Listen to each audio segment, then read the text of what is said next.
Hello बच्चों, NCERT line by line में हम लोग यूनिट 1 को स्टार्ट कर रहे हैं यहाँ पर। Diversity in the living world, और इसमें पहला चैप्टर हमारा है the living world. Living world में सबसे पहले यहाँ पर एनसीईआरटी में आपको टॉपिक दिया गया है अर्नेस्ट मायर का। अर्नेस्ट मायर को कहा जाता है डार्विन ऑफ 20th सेंचुरी। ये एवोल्यूशनरी बायोलॉजिस्ट थे, जर्मनी के रहने वाले थे, और इनका जो साइंटिफिक करियर था वो 80 साल का रहा।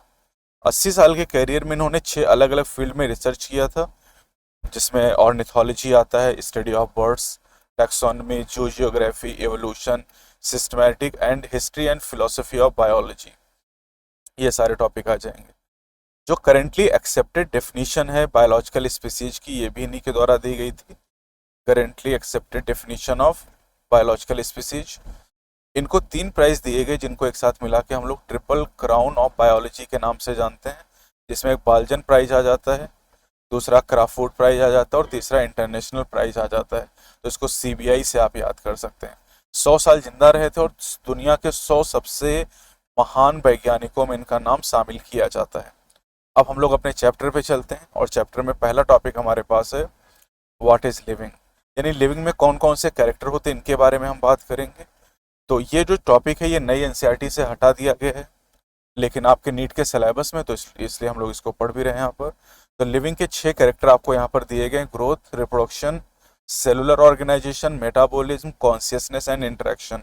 इनमें से जो ग्रोथ और रिप्रोडक्शन है, ग्रोथ, रिप्रोडक्शन, सेल्फ कॉन्शियसनेस, ये नॉन डिफाइनिंग प्रॉपर्टी है। Cellular organisation, consciousness and metabolism defining property है। ग्रोथ की बात करें तो ग्रोथ सभी लिविंग में पाई जाती है। Increase in mass and increase in number, ये ट्विन कैरेक्टरिस्टिक ग्रोथ की होती है। यूनिसेलुलर, मल्टीसेलुलर सभी ऑर्गेनिज्म में ग्रोथ होती है। प्लांट में जो ग्रोथ होती है वो लाइफ टाइम तक होती है, जबकि एनिमल में जो ग्रोथ होती है वो एक निश्चित एज तक होती है। अगर हम ज्यादातर हायर एनिमल और प्लांट की बात करें तो ग्रोथ और रिप्रोडक्शन म्यूचुअली एक्सक्लूसिव इवेंट है, मतलब दोनों का कोई एक दूसरे से रिलेशन नहीं है। लेकिन अगर हम यूनिसेलुलर ऑर्गेनिज्म की बात करें, अमीबा हो गया, यूनिसेलुलर एल्गी हो गया, प्रोटिस्ट हो गए, तो इनमें ग्रोथ और रिप्रोडक्शन सिनोनिम होते हैं, मतलब ग्रोथ और रिप्रोडक्शन एक ही चीज होती है।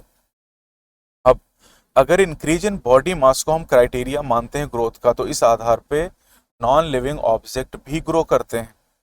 जैसे अगर हम बात करें माउंटेन के बारे में, पर्वत ग्रो करते हैं, बोल्डर, सैंड माउंट, ये भी ग्रो कर सकते हैं।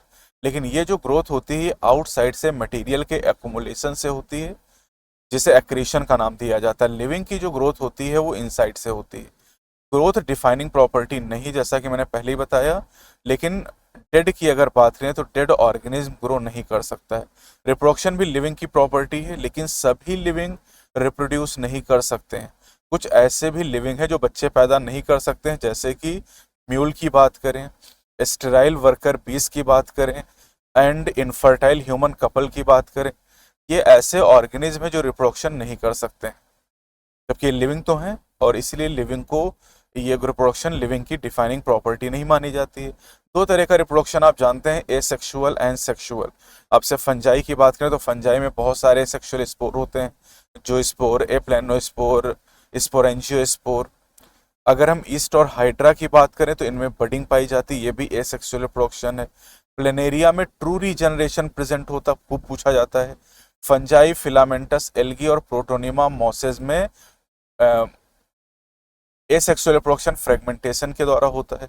यहाँ देखिए लिखा कि यूनिसेलुलर ऑर्गेनिज्म में से bacteria, unicellular algae, amoeba, reproduction synonymous होता है ग्रोथ के, यानी ग्रोथ और रिप्रोडक्शन को यूज करने में कोई डिफरेंस नहीं है अगर यूनिसेलुलर ऑर्गेनिज्म के बारे में बात करें।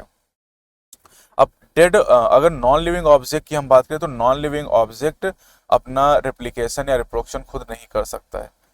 मेटाबॉलिज्म, मेटाबॉलिज्म डिफाइनिंग प्रॉपर्टी है, इसका कोई एक्सेप्शन नहीं है। All the chemical reaction occurring in our body is called metabolism. हमारी बॉडी में जितनी भी रिएक्शन चल रही हैं उन सारी रिएक्शन को एक साथ मिला के हम मेटाबॉलिज्म कहते हैं।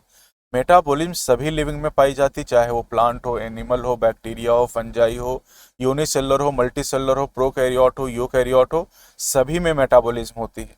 लेकिन किसी भी नॉन लिविंग में मेटाबॉलिज्म नहीं पाई जाती। हाँ, मेटाबॉलिक रिएक्शन को हम डिमॉन्स्ट्रेट कर सकते हैं लिविंग की बॉडी के बाहर सेल फ्री सिस्टम एक टेस्ट ट्यूब के अंदर, और टेस्ट ट्यूब के अंदर चलने वाली जो रिएक्शन है उसको ना तो हम लिविंग कंसीडर कर सकते हैं और ना ही नॉन लिविंग। ये जरूर है कि इन रिएक्शन को लिविंग रिएक्शन कह सकते हैं, लेकिन ये लिविंग थिंग नहीं है। तो मेटाबॉलिज्म डिफाइनिंग प्रॉपर्टी हो जाएगी, metabolism is the defining feature. इसी तरह सेलुलर ऑर्गेनाइजेशन भी डिफाइनिंग फीचर होता है, क्योंकि हर लिविंग ऑर्गेनिज्म सेल से तो बना ही है। अब आते हैं सबसे जो ऑब्वियस और कॉम्प्लिकेटेड प्रॉपर्टी लिविंग की है, दिस इज द कॉन्शियसनेस, और consciousness defining property living organism की है। अब अगर कोई पर्सन कोमा में है तो कोमा वाले पर्सन को क्या मानेंगे हम लोग, उसे लिविंग माना जाए नॉन लिविंग, तो ये हम डिफाइन नहीं कर सकते हैं ऐसे पर्सन को कि ये लिविंग है या नॉन लिविंग है, ये हम लोग के लेवल से ऊपर की बात है। इंटरेक्शन की अगर बात करते हैं तो इंटरेक्शन, जितना भी लिविंग फिनोमिना आपको दिखाई दे रहा हो सब इंटरेक्शन से ही बनता है। जैसे electron proton, electron proton neutron interact करके एटम बनाते हैं, एटम के इंटरेक्शन से मॉलिक्यूल बनते हैं, मॉलिक्यूल से मैक्रोमॉलिक्यूल, मैक्रोमॉलिक्यूल से ऑर्गेनेल, ऑर्गेनेल से सेल, सेल से टिश्यू, टिश्यू से ऑर्गन, ऑर्गन से ऑर्गन सिस्टम, ऑर्गन सिस्टम से ऑर्गेनिज्म, ऑर्गन से पॉपुलेशन, पॉपुलेशन से कम्युनिटी और इकोसिस्टम, और कम्युनिटीज मिलके बायोम का फॉर्मेशन करती हैं। तो जितना भी धरती पर जीवन है वो सब इंटरेक्शन की वजह से ही है। अब जब लोअर लेवल पर इंटरेक्शन होता है तो हायर लेवल बनता है, और हायर लेवल पे कुछ ऐसी प्रॉपर्टी आती है जो लोअर लेवल पे नहीं है, इन्हें इमर्जेंट प्रॉपर्टी का नाम दिया जाता है। Biology is the study of the life form and living processes, biology is the story of life on earth, biology is the story of the evolution of living organism on earth. All living organism present, past and future are linked to one another by the sharing of common genetic material but to the varying degree। ये important point यहाँ पर है। Diversity की बात करें तो हमारी अर्थ की जो डाइवर्सिटी है 1.7 to 1.8 मिलियन है। अब इतनी सारी जातियां हैं तो इनका नाम रखा जाएगा, नाम रखने के तरीके को नॉमेनक्लेचर कहते हैं। प्लांट का नाम रखने के लिए जो मेथड है वो आईसीपीएन यानी international code for botanical nomenclature के द्वारा डेवलप किया गया, और एनिमल का नाम रखने के लिए आईसीजेडएन के द्वारा कोड दिए गए हैं, international code of zoological nomenclature. अब बाइनोमियल नॉमेनक्लेचर दिया गया कैरोलस लिनियस नाम के साइंटिस्ट के द्वारा, और इसमें बताया गया कि हर नाम के दो कंपोनेंट होते हैं, पहला जेनेरिक नेम या जीनस को बताता है और दूसरा कंपोनेंट स्पेसिफिक एपिथेट को बताता है। अब यहाँ पर बाइनोमियल नॉमेनक्लेचर के कुछ यूनिवर्सल रूल होते हैं, जैसे बायोलॉजिकल नेम जो होते हैं वो लैटिन भाषा में होते हैं और उन्हें इटैलिक में लिखा जाता है। ये लैटिनाइज कर दिए जाते हैं या डेराइव होते हैं लैटिन से irrespective of their origin. Biological name का पहला वर्ड जीनस को बताता है और दूसरा जो वर्ड होता है वो स्पेसिफिक एपिथेट को बताता है। दोनों वर्ड जब लिखे जाते हैं हाथ से तो इन्हें सेपरेटली अंडरलाइन करते हैं, इटैलिक में प्रिंट किया जाता है to indicate their Latin origin. जो पहला वर्ड जीनस को डिनोट करता है वो कैपिटल लेटर से स्टार्ट होता है, और जो स्पेसिफिक एपिथेट होता है वो स्मॉल लेटर से स्टार्ट होता है, जैसे मेंजीफेरा इंडिका को इस तरीके से लिखा जाएगा। ऑथर का जो नेम होता है स्पेसिफिक एपिथेट के बाद में आता है और एब्रीविएटेड फॉर्म में लिखा जाता है ना, जैसे मेंजीफेरा इंडिका लिन, तो लिनियस को लिन यानी एब्रीविएटेड फॉर्म में लिखा गया है, और यहाँ पर लिन इंडिकेट कर रहा है कि this species was first describe by the Linnaeus. अब कह रहे हैं कि कोई ऐसा प्रोसेस, क्लासिफिकेशन एक ऐसा प्रोसेस है जिसके द्वारा किसी भी चीज को हम कन्वीनियंट कैटेगरीज में डिवाइड कर सकते हैं इजीली ऑब्जर्वेबल कैरेक्टर के आधार पे। इसके अलावा अगर हम बात करें कैरेक्टरिस्टिक के आधार पे किसी भी ऑर्गेनिज्म को डिफरेंट टैक्सा में रखना टैक्सोनॉमी के नाम से जाना जाता है।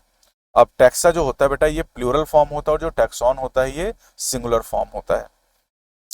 टैक्सोनॉमी की अगर बात करें तो बहुत पुराने समय से हमारे पूर्वज इसका यूज कर रहे हैं, और जो अर्लीस्ट क्लासिफिकेशन है टैक्सोनॉमी थी ये यूजेस पर आधारित थी, या फिर आप कह सकते हैं बेसिक नीड के आधार पे। और बेसिक नीड ह्यूमन की तीन है, फूड, क्लॉथिंग एंड शेल्टर, रोटी कपड़ा और मकान, तो इन्हीं के आधार पे शुरुआत में क्लासिफिकेशन किया जाता था। सिस्टमैटिक्स की अगर बात करें तो ये वर्ड लैटिन लैंग्वेज से आया है सिस्टमा से, जिसका मतलब होता है systematic arrangement of organism. Systema Naturae नाम की किताब लिनियस के द्वारा लिखी गई थी, और सिस्टमैटिक्स की अगर हम बात करें तो यहाँ पर न केवल ऑर्गेनिज्म को हम जानना चाहते कि कितनी जातियां हैं, बल्कि उनके रिलेशनशिप को भी हम जानना चाहते हैं। मतलब डिफरेंट टाइप के ऑर्गेनिज्म, उनकी डाइवर्सिटी और उनके रिलेशनशिप को हम जानना चाहते हैं, और यहाँ पर एवोल्यूशनरी रिलेशनशिप्स को भी ध्यान में रखा जाता है। टैक्सोनॉमिक कैटेगरीज की हम बात करेंगे यहाँ पर। तो किसी भी ऑर्गेनिज्म को क्लासिफाई करने के लिए 7 ऑब्लिगेट कैटेगरीज की जरूरत होती है, और इन सभी कैटेगरीज का असेंडिंग या डिसेंडिंग अरेंजमेंट टैक्सोनॉमिक हायरार्की के नाम से जाना जाता है। टैक्सोनॉमिक हायरार्की, अब टैक्सोनॉमिक हायरार्की में 7 ऑब्लिगेट कैटेगरीज होती हैं, और इस 7 ऑब्लिगेट कैटेगरीज कौन कौन सी यहाँ पर, किंगडम से आप शुरू करेंगे तो किंगडम, फाइलम, और फाइलम की जगह पर प्लांट में डिवीजन टर्म यूज करेंगे, तो kingdom, phylum, class, order, family, genus, species. King, place, chess on, fine green silk, इससे आप याद कर लेंगे। अब सबसे जो हाईएस्ट कैटेगरी है वो किंगडम है। किंगडम से अगर स्पीसीज की तरफ आएंगे तो इसको हम लोग कहेंगे डिसेंडिंग अरेंजमेंट, और अगर स्पीसीज से किंगडम की तरफ जाएंगे तो इसको नाम दिया जाएगा असेंडिंग अरेंजमेंट। ठीक है, तो अब एक एक करके हम लोग यहाँ पर पढ़ लेते हैं। स्पीसीज से हम लोग स्टार्ट करते हैं पढ़ना। स्पीसीज सबसे बेसिक यूनिट है क्लासिफिकेशन की। अब कई सारी जो रिलेटेड स्पीसीज होती हैं उनको एक ही जीनस के अंदर प्लेस किया जाता है, तो genus comprises a group of related species. ठीक, जैसे अगर हम पोटैटो और ब्रिंजल की बात करें तो ये दो अलग अलग जातियां हैं जिन्हें एक ही जीनस सोलेनम में रखा गया। पोटैटो, ब्रिंजल, मकोए, ये 3 अलग अलग जातियां एक ही जीनस सोलेनम में रखी गई हैं। Potato is the Solanum tuberosum, brinjal is the Solanum melongena, makoi is the Solanum nigrum. इसी तरीके से अगर हम बात करें लायन, लेपर्ड, टाइगर, ये सब अलग अलग जातियां हैं लेकिन इन्हें एक ही जीनस पैंथेरा में रखा गया। Lion is the Panthera leo, leopard तेंदुआ पैंथेरा पैरडस, एंड टाइगर बाघ पैंथेरा टिग्रिस हो जाएगा ये। इसी तरीके से अगर हम बात करें, अगर बिल्लियों की बात करते हो तो बिल्लियों को फेलिस नाम के जीनस में रखा गया है, और कुत्तों की बात करें तो कुत्तों को कैनिस नाम के जीनस में रखा गया है। जी, अब एक जैसे जो जेनरा होते हैं उनको एक ही फैमिली के अंदर प्लेस किया जाता है, तो फैमिली के अंदर रिलेटेड जेनरा को रखा जाता है। अब जैसे यहाँ पर सोलेनम की बात करें, एक जीनस है सोलेनम, एक है पिटूनिया, एक है धतूरा। ये 3 अलग अलग जेनरा है जिनको एक ही फैमिली सोलेनेसी के अंदर रखा गया है। ठीक है, इसी तरह पैंथेरा नाम के जीनस को फेलिस नाम के जीनस के साथ फेलिडी फैमिली में रखा गया है। और अगर हम डॉग की बात करें तो डॉग की जो फैमिली है वो कैनिडी हो जाएगी, यानी कुत्ते और बिल्ली की फैमिली अलग अलग है। अब रिलेटेड फैमिलीज को एक ही ऑर्डर के अंदर रखा जाता है। जैसे कि अगर हम बात करते हैं यहाँ पर कैनिडी और फेलिडी फैमिली के बारे में, तो इन दोनों फैमिली को एक ही ऑर्डर कॉर्नियोरा में प्लेस कर दिया गया। इसी तरीके से सोलेनेसी और कान्वोल्यूलेसी फैमिली को एक ही ऑर्डर पॉलीमोनियल में रखा गया, mainly based on the floral characters. Class की बात करें तो क्लास के अंदर रिलेटेड ऑर्डर रखे जाते हैं। जैसे प्राइमेटा ऑर्डर की बात करें, इसमें मंकी, गोरिल्ला, गिब्बन, ह्यूमन आते हैं। और कार्नियोरा की बात करें जिसमें cat, tiger, dog, lion, leopard ये सब आते हैं। कार्नियोरा और प्राइमेटा दोनों ऑर्डर को एक ही क्लास मैमेलिया के अंदर प्लेस कर दिया गया है। क्लास मैमेलिया में और भी ऑर्डर होते हैं। अब फाइलम की बात करते हैं, तो अब रिलेटेड जो क्लासेस होते हैं एनिमल के केस में उनको फाइलम में रखा जाता है। जैसे fishes, amphibia, reptile, bird mammal, ये डिफरेंट क्लासेस हैं और इनको एक ही फाइलम कॉर्डेटा के अंदर रखा गया on the basis of notochord, dorsal hollow nerve cord, है ना, और फेरिंजियल गिलस्लिट के आधार पे कॉर्डेटा में रखा गया है। इसी तरह अगर क्लास की बात करें बेटा प्लांट में, तो प्लांट में जो रिलेटेड क्लासेस होते हैं उनको डिवीजन में रखा जाता है। जैसे एंजियोस्पर्मी डिवीजन के अंदर डाइकॉटिलिडनी और मोनोकॉटिलिडनी क्लास को रखा गया है। किंगडम की बात करें तो किंगडम हैश कैटेगरी होती है, जितने भी वेरियस फाइला हैं उनको एक ही किंगडम में रखा गया। जैसे पोरीफेरा से लेके कॉर्डेटा फाइलम तक के मेंबर एक ही किंगडम एनिमेलिया के अंदर रखे गए। और डिफरेंट जो डिवीजन्स हैं, डिफरेंट डिवीजन के जो प्लांट है उनको किंगडम प्लांटी में रखा गया है। जैसे एल्गी, ब्रायो, टेरिडो, जिम्नो और एंजियो, ये डिफरेंट डिवीजन है, इनको प्लांटी के अंदर प्लेस कर दिया गया। अब स्पीसीज से किंगडम की तरफ अगर हम जाएंगे, मतलब असेंडिंग ऑर्डर में अगर हम जाएंगे तो कॉमन कैरेक्टर घटते जाएंगे, कॉमन कैरेक्टर यहाँ पर डिक्रीज होते जाएंगे।